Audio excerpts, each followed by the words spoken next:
Hey everybody, welcome back to another episode of Small Engine Velocity, and we're continuing with this trend on the Honda Ruckus. So if you watched in the last video, I gutted the harness out. Oh yeah, of course. It's in the Getting the Ruckus Ready for Spring or Ride to Spring series. Anyways, you saw me gut the wires out, and that was pretty much just a giant time lapse. And then as I took it apart and I got everything down and I was staring at it and I asked my wife, hey, what do you think about taking the front frame off and getting it powder coated? And she goes, that's a great idea because it looks like crap. Does it really look that bad? Caesar, think about it. Everything on your bike is custom and you have this plastidip front frame that looks like a kid did it. What can I say? She's right. So anyways, I stripped the frame. It took a while and here is what I'm at right now. But before we get to that, let's go ahead and run the intro.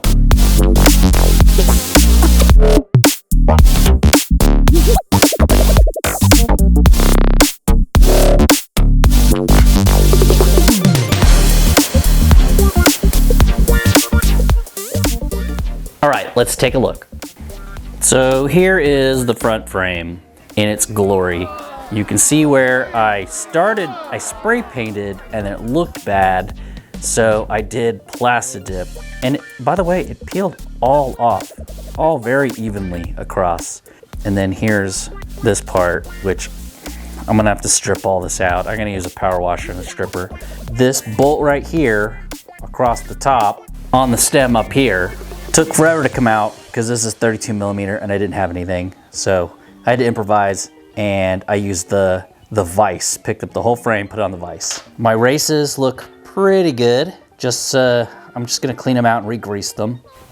Here's the front wheel. Eventually, I have to take that wheel off and polish it anyway.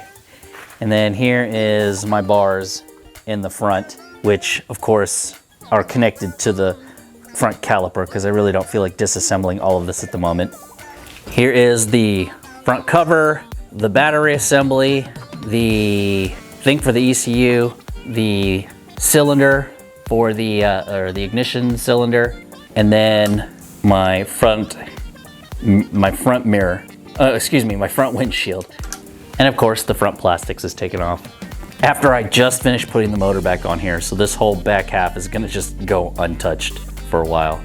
So this is gonna take a while because I'm gonna go ahead and strip it. I'm either gonna pour 15 it or which someone suggested over on the SEV Ruckus Facebook group, and or I'm going to powder coat it and make it just do the traditional powder coat, super durable and anything. But first I gotta strip it, which is not happening tonight. And then I gotta get it powder coated, which I'll take you with me as I drop it off and as I pick it up. But it's gonna be kind of an adventure because here's another front frame that belongs to Brad from Friction Zone. And I might as well strip both these at the same time. And then also, if you don't know, if you've been watching, my brother has been doing the Honda Ruckus and he wants to strip his front frame too. So we might have a front frame stripping party. We'll have a whole bunch of stripping going on in this garage pretty soon. Anyways, next time you see me, will be probably days later, but we'll be doing the paint stripping off of it. See you then. All right, so a few days later, I was able to go ahead and start the hole for the harness to come through here. It's exactly the right size to fit through, so that means I want to make it a little bit bigger. Since I don't have a bigger stepper bit, and I can still do that after I take the paint off, I'm gonna go ahead and try to strip the paint off of this. I'm gonna do two sides. First, I'm gonna put it upside down and do everything on the top that I can reach with a brush over here, and then cover it with a plastic bag after I've coated it, and then just let it sit for a long while. I heard that putting it in a bag or covering it helps the fumes get to it better to remove the paint. So let's go ahead and do that.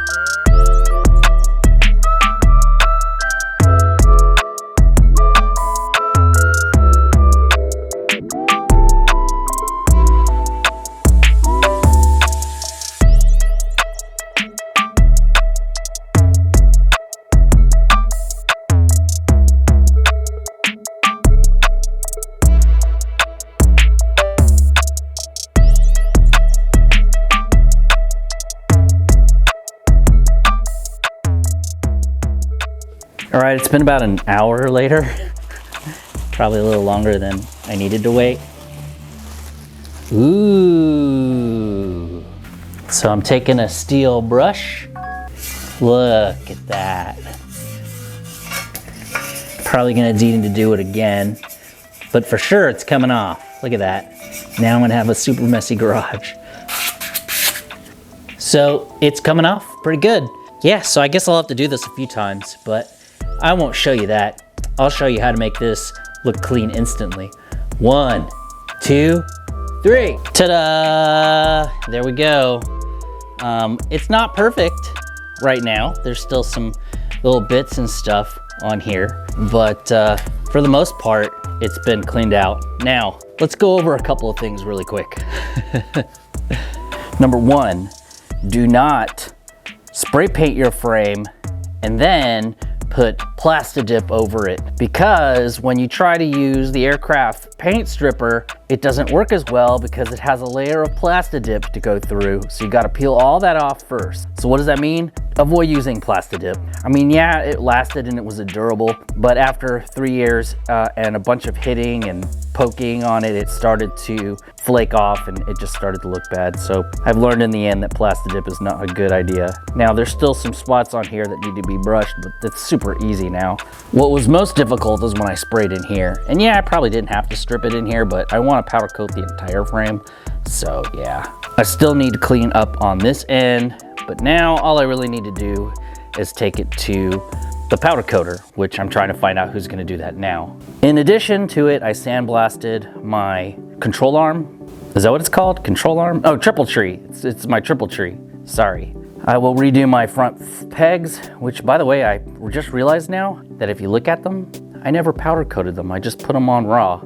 Here's the stripper that I used and the paintbrush. This stuff works awesome. It works better if you cover it with a bag. I noticed that it stays in a liquid form and doesn't evaporate as quickly if you use a plastic bag and wrap it up, and it gives it more time to react. I was able to get the sandblaster working again. I didn't realize that the way a sandblaster works is there's a feed that comes out the bottom that feeds the gun. I had a hose coming off the gun dipping into the reservoir below it, and that was completely incorrect. And I know it said 3 days later, but that process actually took me about 4 days. And the only reason I did the stripping myself was to see if it will make the powder coating any cheaper. Because when I do ask for the cost and the price and the estimates, what does it cost with the stripping? If it's like $50, then I guarantee you it's worth it to have someone else do it because it's a pain in the butt to take off. But anyways, let's go ahead and find the powder coater and get it delivered. All right, I found a powder coater, and it took a really long time, and I'll give you a tiny bit of a story in a little bit when we get in the car. But there's the rear frame. I got it loaded in the car, and there's some high heels back there. It's my wife's car, okay? Anyways, let's go ahead, start riding over, and I'll give you a tiny bit of a story about finding a powder coater. All right, so we're at the powder coater. It is Powder House Coatings. I don't know if you can see it on the front door right there. There you go. Anyways, quick story. I was trying to find powder coaters, so I was looking on Facebook Marketplace for little guys who were doing it in the garage who had an oven big enough, and those people were charging me $165 to powder coat a rear frame, which to me was insanely expensive. I purposely avoided the large powder coaters because I thought they would charge me even more. Well, that is not the case. Because it's easier for them to do it, and they have the equipment to do larger pieces of equipment, it came out cheaper. One place was $95, and then this place was $80 for the front frame for just flat single stage colors. Anyways, I'm gonna go ahead and drop this off. We're gonna go ahead and make a quick finish through the magic of video editing. Anyways, here we go. Okay, well, we're back, and it has been exactly 7 days since I've dropped this off at this namesake above here, Powder House Coatings. They're the ones who did the front frame in black. So we're gonna go pick it up and take a look and see what we think. All right, so when I went to pick it up, I was absolutely blown away with the quality of the powder coating that was on the front frame. I put the camera down and I didn't even record anything. So let's go ahead and take a look at the final conclusion of this video of what this frame looks like with a tiny bit of summary at the end. All right, here it is. The entire thing is gloss black.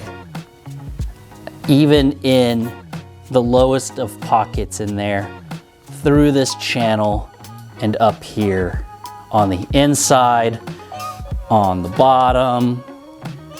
I got dirt all over it already, but on the edge over here, super gloss. Look at that. In the front right here, the bottom. Now I'm kind of mad that it's dirty. I'm probably gonna cover this in blue tape.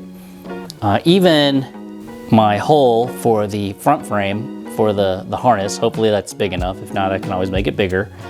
And then the side hole for the throttle and brake cable that I'm gonna try to do. But, it came out great. All that effort that I put into this thing, this is what it's gonna stay like. Oh wait. Oh, he forgot to take this off. There you go. Left one of the silicone covers on top of here. But what do you guys think? Let me know. So there's the front frame. I'm super excited. I'm glad that I've got this part of this video over because it took me weeks to make this. Anyways, if you want to see more stuff like this, then do me a favor and go ahead and give me a subscribe if you like the video, like it, and click on that bell so you can be notified of future videos of this. Next step on this is we're gonna go ahead and start trying to prepare for the wire tuck and putting the front frame back on the bike. See you then.